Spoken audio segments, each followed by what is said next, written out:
সামাজিক যোগাযোগ মাধ্যমে হঠাৎ করেই দেখা মেলে এমন এক ভিডিও যা দেখে শুরুতেই বুক কেঁপে উঠেছে বহু ধর্মপ্রাণ মুসলিমদের। ভিডিওটি দৃশ্যে দেখা গেছে বস্তায় ভরে হাজার হাজার পবিত্র কুরআন মাজিদ জাহাজ থেকে গভীর সমুদ্রে ফেলে দেওয়া হচ্ছে, যা মুহূর্তেই নাড়িয়ে দেয় বিশ্বজুড়ে মুসলিমদের অনুভূতি। প্রশ্ন একটাই, আল্লাহ তাআলার বাণীবাহী পবিত্র এই ধর্মীয় কিতাবের সঙ্গে এমন মর্মান্তিক আচরণ কেন করা হচ্ছে?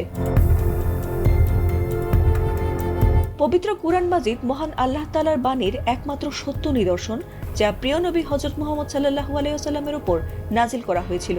আর সেই বাণীতে তাই কখনোই কোনো ভুল নেই। আর তাই যারা কোরআনকে ভুল বলে বা অবমাননা করে তাদের জন্য আল্লাহ তাআলা বিশেষ শাস্তির ব্যবস্থা রেখেছেন। সারা বিশ্বেই তাই কোরআন মাজিদ অত্যন্ত সম্মানিত কিতাব। তবে ঠিক সে সময়ে মালয়েশিয়ায় হঠাৎ দেখা গেল উল্টো চিত্র। সেখানে হাজার হাজার কোরআন মাজিদ মাঝ সমুদ্রে ফেলছে কর্তৃপক্ষ। আর সেই দৃশ্যই মুহূর্তে ছড়িয়ে পড়ে সামাজিক মাধ্যমে।